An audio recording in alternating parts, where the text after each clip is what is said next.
are the bomb, but they're also like the scariest part of the week because When do you go in front of them? a week before we shoot them, usually. Sometimes they're either ahead of the ball or behind the ball, but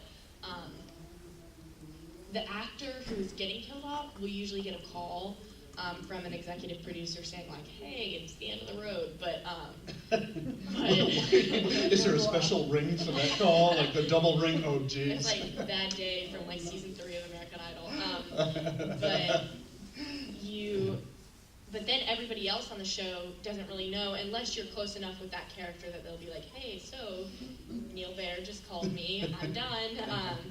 But then a lot of times, like I think there was at least 2 scripts that I read that I was like, well, they're gone now. Like I don't know, it's sad. There's definitely, I was so upset when Samantha Mathis, who played my mom Alice on the show, but she was set to be off the show from the beginning. She had a 7-episode arc, so she was going to have 7 episodes and then done. Yeah. But for some reason, I missed that memo, so like episode 5, I was like, she's dying? So I don't really know how that happened. How did she die? I forgot. She was diabetic, and she ran out of insulin. Yep, so... What's the, is it at all difficult for you to picture that world under the dome? I mean, when you walk into this and go, all right, this is not reality, this is never going to happen, but it's our reality, and we have to make believe this is our reality. Is that easy to do, or did that take a little time? It sort of depends on the scene. Like, if I have, like, a crying scene where I really have to be, like, upset at the fact that I'm stuck in a fishbowl, then, yeah, you kind of have to spend a little time getting into the mindset that something is so wrong, even though it's not. But on a normal day, to be honest, if it's just like a scene that's sort of like a scene where we're like going on a mission or whatever, behind the scenes, before the cameras are rolling, we are like goofing off the whole time. Like, they're like, oh, it's bad.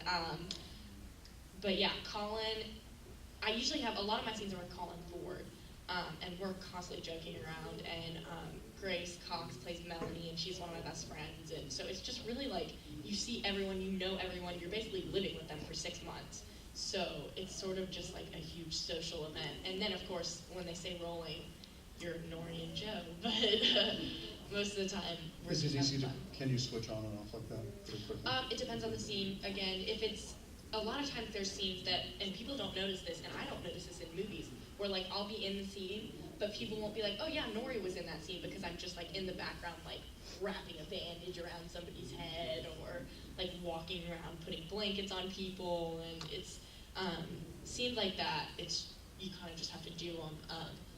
But scenes where I have a lot of dialogue, there's certain things that I do before, like I study, read through the script, study it like 4 extra times, that's just my number, I don't know why. And then the morning of, I look at it, and the night before I look at it.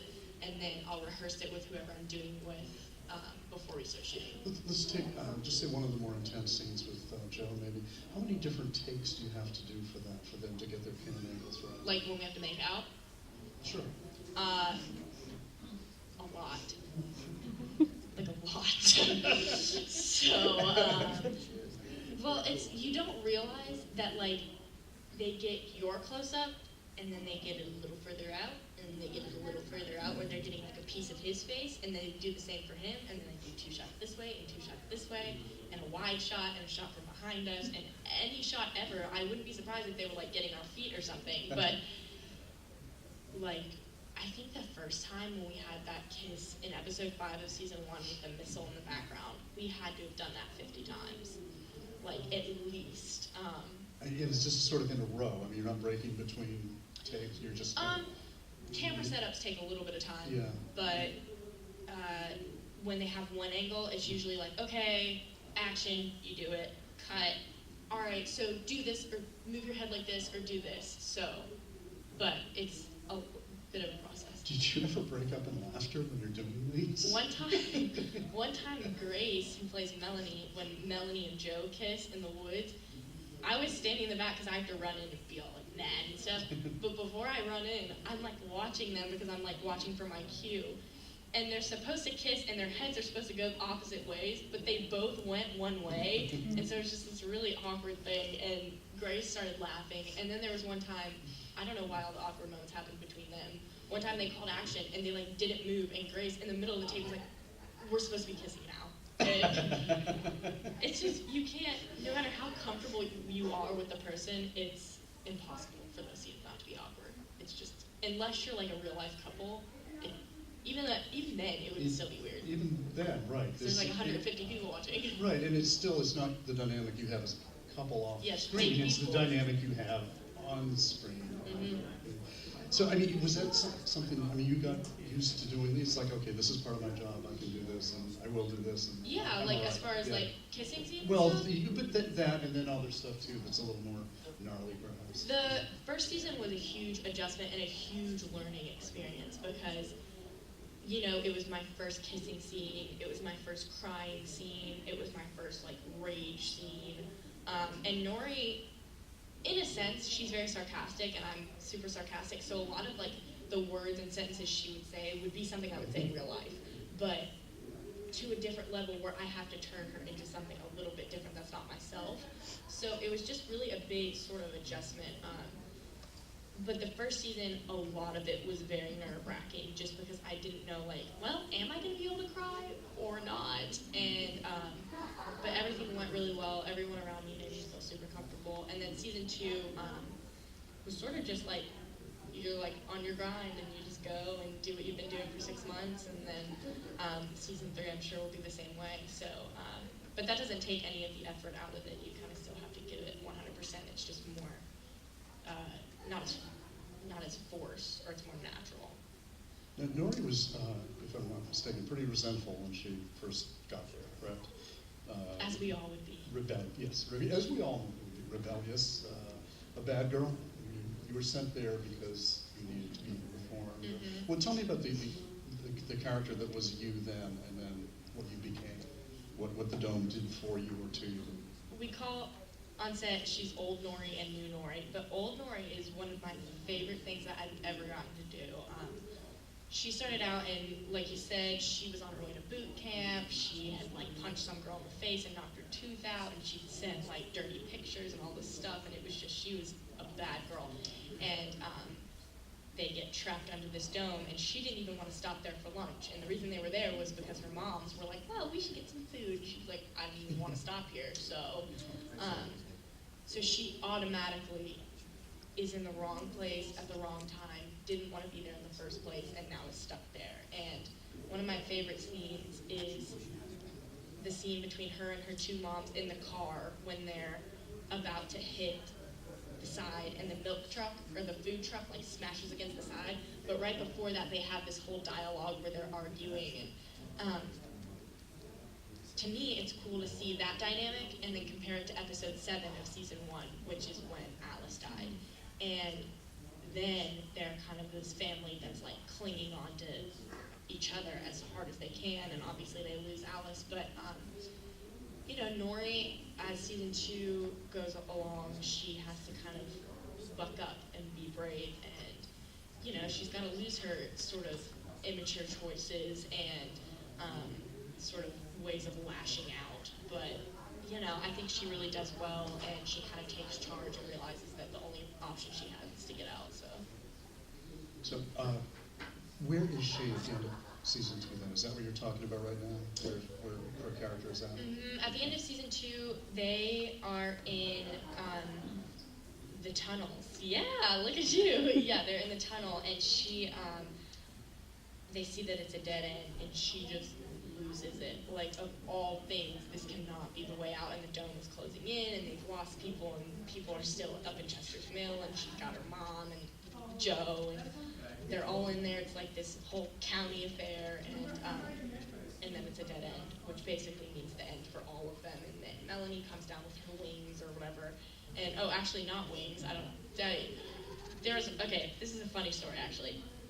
So a lot of characters on our show liked to sort of change the script around, just like if they felt like they could say it naturally and whatever. So one day, one of the writers tricked all of us and gave us a fake. They would have revisions, and they gave us fake revisions. And so we got these revisions, and at the end of season 2, she obviously comes in and is like, come with me and I'll take you home. But in these revisions, before we shot it, it said that her and Barbie grew wings, and they like both turned into butterflies and started flying around the cave and like screaming like, my brother, my sister. So we're all in like our separate trailers, just like, what the heck is this? I'm not doing this. And so yeah, that's why I just said, so yeah, Melanie gets her wings, which she actually didn't. I was just thinking the revision, so. When do you start up again? March. In March. Mm-hmm. And when does it start airing again? In between June and July. I don't think they've announced a release Well, date. that's right. It started airing during the summer, right? I think it was a big season deal. 1 Summer was June 24th, and season 2 was July 4th, July 3rd. What is it? June 30th. Oh, you're right. June 30th. Okay, I don't know what I'm. Yeah. But It was June 30th. Okay, got it. it's Mackenzie, in your world, has summer TV traditionally been kind of a wasteland, or has it been, because it was for me growing up, I mean, summer were rerun city, nothing, just go play out in the yard, don't watch TV. Yeah. Now things have changed. I mean, Under the Dome, I think, was one of the series that maybe took the scales that way. I don't know. And it was interesting, too, because we got it, and it was like, oh, yeah, they're doing a new summer series. And so I got the role, and I was like, okay, 13 episodes, and then we're done. And then as we started shooting it, it was like, we got to like episode 9, I was like, they are not going to be able to wrap this up. And then we started hearing season 2, especially because we had such incredible numbers for season 1. And At what point did you know there was a season 2? That's a good question. I guess probably around then, episode 8 or 9, Yeah. and then we knew for sure that we were shooting it episode 13, because I remember, or no, 12, because I remember being so happy because I was gonna not have to say bye to people forever. So episode 13 was really fun to shoot because we were all like, oh yeah, we'll just see you again. And you've got more work. Oh That's yeah, good. 6 more months. And actually, let me ask you too, but what is your school life like? Where are you, in high school? I have college finals next week. College? What year are you then? I am a first semester freshman. Where? At Auburn University. Which is where? Alabama. Okay. Oh, Yeah. okay. And for the past 2 years, obviously I've missed the second half of my junior year of high school and the second half of my senior year. And I was at a very small private school, Christian private school, and it was, they were so super willing to help me, and we FedEx stuff every week, and it was hard, but I had been homeschooled through 8th grade, so I was kind of used to teaching myself. So we'd have like a set tutor, but they're not really good or anything, but so I would have separate tutors and my mom, and I'd Skype with my teachers and stuff like that. And so I basically taught myself at the end of junior and the end of senior year. This year has been hard, though, in college, because I went out of the country for 2 weeks to do some press for the show, and it was just, professors are not as easy as regular school teachers. They're just not. And, but I'm doing distance learning for next semester, so I'm going to take all classes online while also doing the show. So, yeah. But you were at the college, right, physically? Oh, yeah, this Yes, semester. I've been at Auburn all semester. So, a good question, I think, is because how are you treated by your peers there? Do they know who you are? Do they know you have this sort of TV fame? Yeah, somehow, I'm not really sure how it got around the college, and so I would sort of hear people talking about it, and other than Under the Dome, I did the first Hunger Games movie, and so I think that's sort of what got some notoriety at Auburn, and it was very, I don't know, it's weird, like I would walk by people in the student center, and I would hear, oh yeah, that Hunger Games girl. And like they wouldn't realize that I'm like literally sitting at the table behind them. And so, but I'm in a sorority, so I have a lot of friends that are girls, and I go to a lot of like social stuff. And at first they were kind of a little bit like, really, like whoa, but they just kind of asked questions, and then after a while they were like, you're not any different because you're on TV. It's just your job. Right.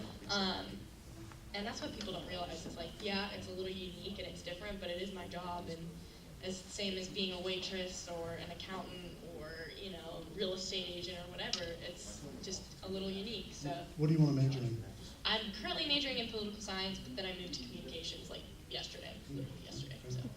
And you can open it up to the audience in a second. I just want to ask, the Hunger Games role, I'm guessing you were killed. Yes. How long were you in the movie or on screen, do you remember? I had a little piece in the second movie, just of my, like, a picture of me. And in the first one, there was a chariot scene. It was just a few scenes. So How did you die? I didn't die in the cornucopia, which I'm very proud of, because 12 of them die in the cornucopia. And then after the cornucopia, that night, I lit a fire. And so I have my little campfire. Yep, I'm the idiot. And so I lit a fire, and then the careers camp found me. And in the book, I think I get stabbed to death, but then PETA doesn't do it all the way. Or they burn me, and then I don't die all the way, and then PETA has to come and finish me off. That's in the book? That's in the book. But In the movie, you just hear me scream, so they just do something. So you kind of die off screen then? Technically, it's like you see my face once I see them, and then it cuts to black, and then it's just me screaming. Well, it's funny, when I watched the first movie, and having read, I didn't read the whole book, but some of the book, I thought, well, they really did de-emphasize the visceral.